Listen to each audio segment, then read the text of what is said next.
Assalamualaikum warahmatullahi wabarakatuh. Aku semuanya, semoga dalam keadaan sehat walafiat ya. Hari ini kita akan mempelajari dan melanjutkan pertemuan minggu lalu. Baik anak-anak semuanya, sebelum kita mulai pembelajaran, kita sama-sama membaca basmalah dulu ya. Bismillahirrahmanirrahim. Apa saja sih materi pelajaran hari ini? Yuk kita sama-sama simak. Oke, ini adalah peta konsep pembelajaran pada hari ini. Ada 4 poin yang Bapak hanya akan menitik beratkan kepada poin ini. Wujud perilaku semangat dan komitmen kebangsaan. Yang turunannya itu ada cinta tanah air, membina persatuan dan kesatuan, kemudian rela berkorban, dan toleransi. Nah, karena kita hanya akan masuk di wujud perilaku semangat komitmen kebangsaan, langsung saja kita check it out materi ini, dan kalian bisa simak dan baca apa saja yang Bapak tampilkan di slide atau pertemuan kali ini. Seperti yang disebutkan di peta konsep tadi, 5 poin yang menjadi wujud komitmen kebangsaan pada saat ini. Ada nilai-nilai cinta tanah air, kemudian membina persatuan dan kesatuan, kemudian rela berkorban, pengetahuan budaya dalam mempertahankan NKRI, dan sikap kita atau perilaku dalam menjaga keutuhan NKRI. Dalam wujud komitmen kebangsaan ini, tentu kita dihadapkan pada persoalan-persoalan yang hangat, yang tentunya perlu kita bahas dan perlu kita kaji. Apakah fenomena-fenomena yang terjadi berkaitan dengan komitmen kebangsaan itu masih relevan atau sangat jauh dari nilai-nilai komitmen kebangsaan. Tapi Bapak ingin mengajak kepada kalian semua untuk melihat satu tayangan berikut. Mudah-mudahan kalian bisa menyimak dengan baik dan catat poin-poin penting di dalam video tersebut, dan nanti kita diskusikan bersama-sama.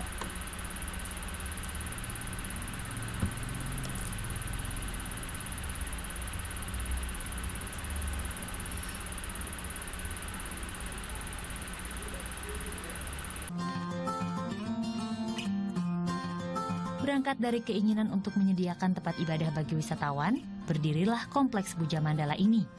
Puja Mandala berarti lingkaran ibadah, nama yang tepat diberikan untuk kawasan ini. Terletak di Nusa Dua, Puja Mandala menggambarkan kemajemukan Indonesia. Di dalamnya dibangun 5 tempat ibadah yang saling berdampingan, mulai dari Masjid Agung Ibnu Battuta, lalu Gereja Katolik Paroki Maria Bunda Segala Bangsa, Gereja Protestan Bukit Doa, Vihara Buddha, hingga Pura Jaganata umat Hindu. Setiap hari sekitar 10-30 bus wisatawan singgah berkunjung dan beribadah di Puja Mandala. Keberadaan Puja Mandala bisa menjadi tempat edukasi tentang keberagaman dan toleransi antar umat beragama di Indonesia untuk anak-anak. Bagus. Gimana tanggapannya kalau Ya, toleransi beragama gitu ya. Ya. bisa jadi pelajaran nggak untuk saya untuk anak masa depan? Ya, kan anak kan nanya, ini apa Bu, tempat ibadahnya agama apa gitu kan, kita kan.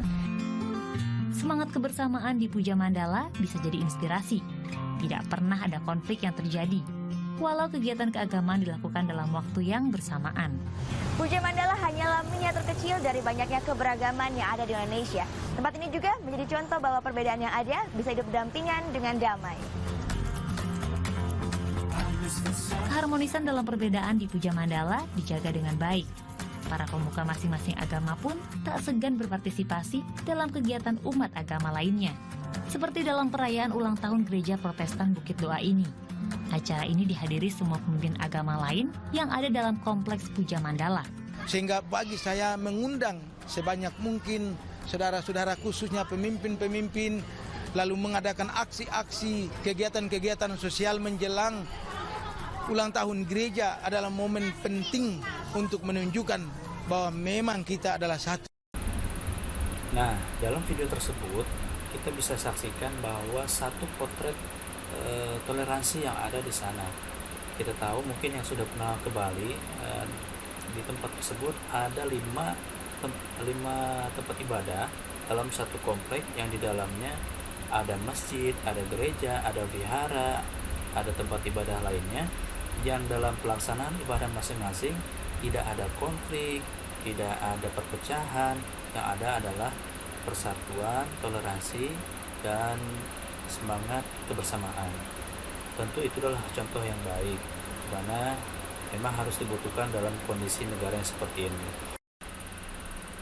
Nah, sekarang kita akan melihat salah satu gambar atau contoh yang tentunya berbeda dengan video yang tadi.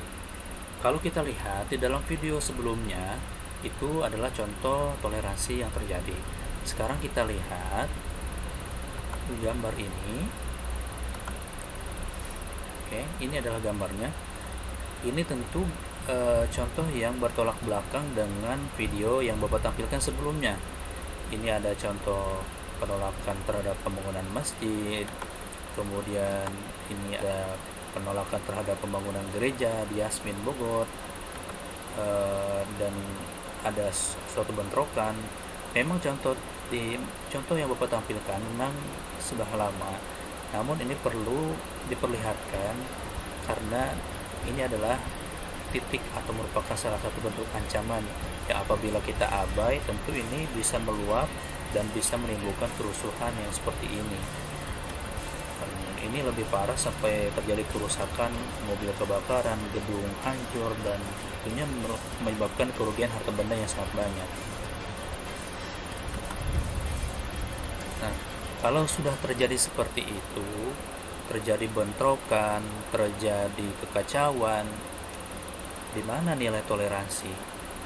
Nah, berkaitan dengan ini, Bapak ingin menekankan juga kepada kalian bahwa Menteri Agama kita di tahun 2020 mencanangkan program moderasi beragama.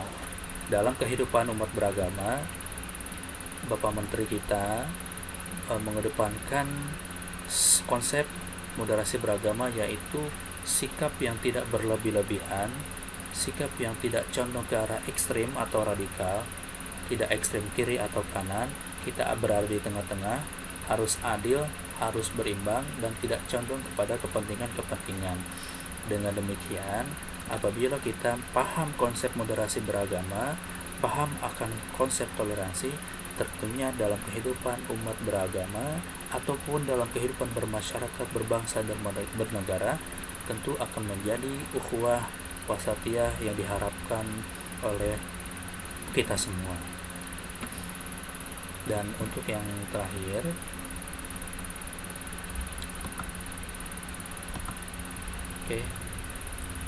setelah kita sama-sama menyimak gambar, video, dan tampilan materi, marilah kita merenung sejenak, pikirkan dalam hati dan pikiran kita masing-masing, apakah kita masih cinta kepada negeri ini? Apakah kita masih peduli kepada bangsa ini? Dan bagaimana kita membuktikan rasa cinta kita kepada negeri ini? Melihat kondisi dari contoh gambar yang Bapak tampilkan, kalian sebagai pelajar tentu harus bisa bagaimana bersikap, bagaimana bertingkah laku, agar kalian bisa membuktikan wujud komitmen kebangsaan sesuai dengan perjuangan para pendiri negara kita terdahulu. Dan untuk yang terakhir, Bapak ingin memberikan tugas untuk kalian bisa lakukan, yaitu kalian bisa membuat poster atau gambar yang mengenai atau berkaitan dengan bentuk komitmen kebangsaan yang kita pelajari hari ini.